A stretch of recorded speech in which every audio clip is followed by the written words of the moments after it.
پسند نہیں کرتا۔ نبی صلی اللہ علیہ وسلم نے فرمایا، کھاؤ اور پیو اور پہنو اور صدقہ کرو، لیکن اسراف نہ کرو اور تکبر نہ کرو، یعنی کھانے پہ بھی فخر نہ کرو اور اسی طرح لباس پر بھی نہیں، کیونکہ کھانا پینا لباس یہ چیزیں ہیں جن کی وجہ سے لوگ اپنے آپ کو دوسروں سے بڑا سمجھنے لگتے ہیں، اگر کسی کو یہ نعمت دوسروں کے مقابلے میں زیادہ ملی ہو۔ کھانے پینے میں سادگی۔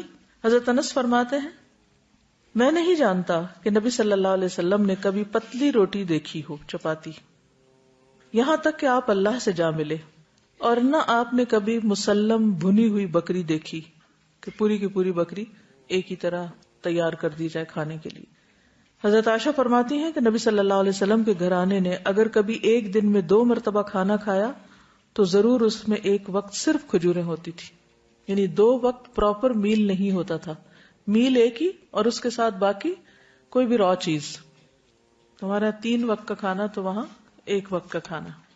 ایک اور حدیث میں آتا، صحیح بخاری کی روایت ہے، آل محمد صلی اللہ علیہ وسلم کبھی پے در پے 3 دن تک سالن کے ساتھ گیہوں کی روٹی نہیں کھا سکے، یعنی 3 کنزیکٹیو ڈیز ایسا کھانا نہیں ملا، یہاں تک کہ آپ اللہ سے جا ملے۔ اسی طرح یہ ہے کہ جسمانی ضرورت مثلا قد کاٹ، عمر، کام کاج کی نوعیت کے اعتبار سے بھی غذا کا تعین کرنا چاہیے اور اس کی مقدار کا بھی۔ اسی طرح سادہ اور متوازن غذا زیادہ بہتر ہے۔ کھانا بھوک لگنے پر ہی کھانا چاہیے، اور کچھ بھوک ابھی رہتی ہو تو کھانا چھوڑ دینا چاہیے۔ کچھ غذائیں جن کا ذکر قرآن مجید میں ہے، سب سے پہلے کھجور۔ اس کے اندر ایسے اجزاء پائے جاتے ہیں کہ اگر آپ 1-2 کھجوریں بھی روزانہ کی کھا لیں تو جسم کی دردیں، جس کا اکثر لوگ شکار رہتے ہیں، یا پھر بڑھاپے میں بہت سی چیزوں کی جب کمی ہو جاتی ہے جسم کے اندر، تو بہت سے لوگ صرف دردوں کی شکایت کرتے ہیں، تو اس میں بھی اس کا بہت فائدہ ہے۔ نبی صلی اللہ علیہ وسلم نے فرمایا، جس گھر میں کھجور نہیں وہ اس گھر کی مانند ہے جس میں کوئی کھانا نہیں۔ کھجور نہیں تو سمجھے کچھ نہیں، دوسرے لفظوں میں۔ اور آپ کو معلوم پاکستان میں اعلیٰ قسم کی کھجوریں پیدا ہوتی ہیں۔ حضرت عائشہ فرماتی ہے کہ رسول اللہ صلی اللہ علیہ وسلم نے فرمایا، اے عائشہ، جس گھر میں کھجور نہ ہو وہ گھر والے بھوکے ہیں، اے عائشہ، جس گھر میں کھجور نہیں وہ گھر والے بھوکے ہیں۔ آپ نے 2 یا 3 مرتبہ یہ بات فرمائی۔ تو کیا کرنا ہے؟ کرنے کا کام کیا؟ کھجوریں لا کے رکھنی ہے۔ جب کچھ اور نہ کھانے کو ملے تو صرف کھجور ہر چیز کی کمی پوری کر دیتی ہے۔ کھجور کے ساتھ ککڑی کا استعمال، عبداللہ بن جعفر کہتے ہیں کہ میں نے نبی صلی اللہ علیہ وسلم کو تازہ کھجور ککڑی کے ساتھ کھاتے دیکھی، یعنی اگر آپ کھجور کے ساتھ کھیرا شامل کر لیں، بس صبح میں اگر آپ نے دودھ کھجور لیا اور اگر صبح نہیں آپ کھاتے دوپہر میں لیتے ہیں تو بہترین سنیک ہے، دوپہر کے کھانے کا کام کر سکتے۔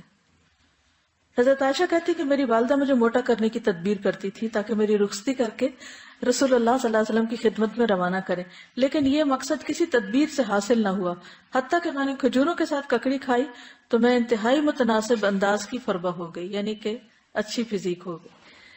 تربوز اور تازہ کھجور۔ حضرت عائشہ کہتی ہے کہ رسول اللہ صلی اللہ علیہ وسلم تربوز اور تازہ کھجور ملا کر کھایا کرتے تھے اور فرماتے تھے، ہم اس کی گرمی کا علاج اس کی ٹھنڈک سے اور اس کی ٹھنڈک کا اس کی گرمی سے کرتے ہیں۔ یعنی تربوز جو ہے وہ کھانے میں ٹھنڈا ہوتا ہے اور کھجور گرم ہوتی ہے، تو ان کو جب ملا کے کھایا جاتا ہے تو کوئی نقصان نہیں ہوتا، جو عام طور پہ بعد میں لوگ کہتے ہیں گرمی لگ گئی اور ٹھنڈ لگ گئی۔ ایک صحابی سے مروی ہے کہ نبی صلی اللہ علیہ وسلم نے کچی اور پکی کھجور اور کشمش اور کھجور سے منع فرمایا، ان کو جمع نہیں کرنا چاہیے، کیونکہ کشمش جو ہوتی ہے وہ بھی گرم ہوتی، اور اگر کھجور کھائیں تو ان 2 چیزوں کو ملائے نہیں۔ اگر آپ کو کھانا بنا رہے ہیں کچھ، کیونکہ ہمارے یہاں بعض ریسیپیز ایسی ہوتی ہے کہ اس میں دنیا بھر کی چیزیں اکٹھی کر دی جاتی ہیں، تو بعض اوقات صحت کے لیے نقصان دہ ہوتی ہیں۔ دوسری چیز ہے انار۔ حضرت علی فرماتے ہیں کہ انار کو اندر والے چھلکے سمیت کھایا کرو کیونکہ یہ معدے کی بیماریوں کا علاج ہے۔ ہم عام طور پہ صرف اس کا پھل نکال کے کھا لیتے اور باقی سب چیزیں ویسٹ کر دیتے ہیں۔ تو اندر کا چھلکا کون سا ہوتا ہے؟ وہ وائٹ سٹف جس کے اندر دانے لگے ہوتے ہیں۔ انار بھی جنت کا پھل ہے اور اس میں بھی بہت سارے فائدے ہیں۔ زیتون۔ قرآن مجید میں اللہ تعالیٰ نے انجیر اور زیتون کی قسم کھائی، والتین والزیتون۔ ان کے فوائد کے پیش نظر روزانہ کم از کم 1 انجیر، 1 زیتون اور خالص زیتون کے تیل کا 1 چمچہ استعمال کرنا فائدہ مند ہے۔ جسمانی توانائی اور دماغی قوت کے لیے زیتون کے تیل کی مالش بھی یعنی مساج بھی فائدہ مند ہے۔ اللہ سبحانہ وتعالیٰ نے زیتون کے تیل کو قرآن مجید میں مبارک تیل کہا ہے۔ حدیث میں آتا ہے کلوا الزیت وادہنوا بہ فانہ من شجرۃ مبارکہ، نبی صلی اللہ علیہ وسلم نے فرمایا زیتون کا تیل کھاؤ اور لگاؤ، یہ ایک مبارک درخت سے نکالا گیا ہے، یعنی درخت مبارک ہے جس سے نکلا ہوا تیل بھی کیا ہوگا، فإنها من شجرۃ مبارکۃ۔ ایک اور روایت میں آتا ہے زیتون کا تیل سالن کے طور پر استعمال کرو، یعنی روٹی کا ٹکڑا زیتون میں ڈبو کے کھا لو اور اسے سر اور بدن میں لگاؤ، یہ مبارک درخت سے حاصل ہوتا ہے۔ حضرت عائشہ فرماتی ہے کہ رسول اللہ صلی اللہ علیہ وسلم وفات پا گئے اور آپ نے ایک دن میں 2 مرتبہ روٹی اور زیتون کا تیل سیر ہو کر نہیں کھائے، یعنی 2 بار میل نہیں لیا آپ نے، 1 میل ہوتا تھا آپ کا، اور ہر وقت وہ گھی میں لگا ہوا نہیں ہوتا تھا۔ پیلو کے درخت کا پھل، جابر بن عبداللہ کہتے ہیں کہ ہم رسول اللہ صلی اللہ علیہ وسلم کے ساتھ مر الزہران کے مقام پر تھے، ہم پیلو توڑ رہے تھے، آپ نے فرمایا جو خوب کالا ہو وہ توڑو کیونکہ وہ زیادہ لذیذ ہوتا ہے، یعنی یہ بھی کھانے کی چیز ہے۔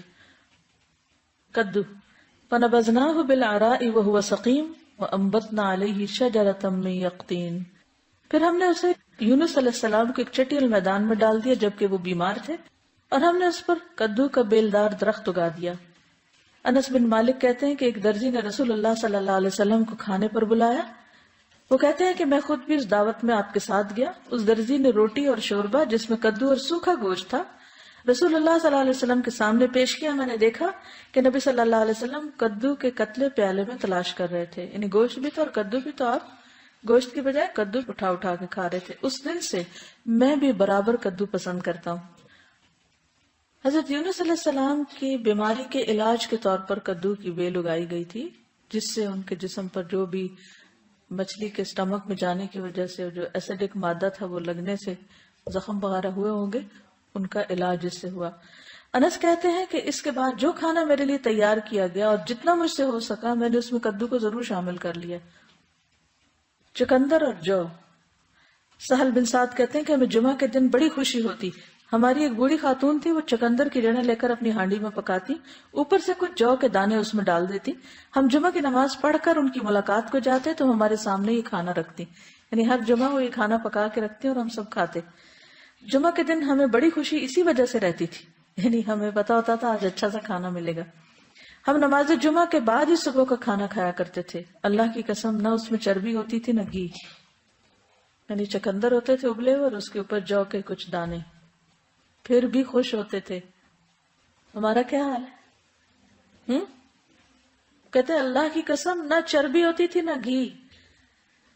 اگر ہمیں کبھی بیماری میں بھی کبھی علاج کے طور پر بھی ایسی سبزی کھانے کو ملے تو ہم اپنے آنسو سے اس کو بھگو دیں۔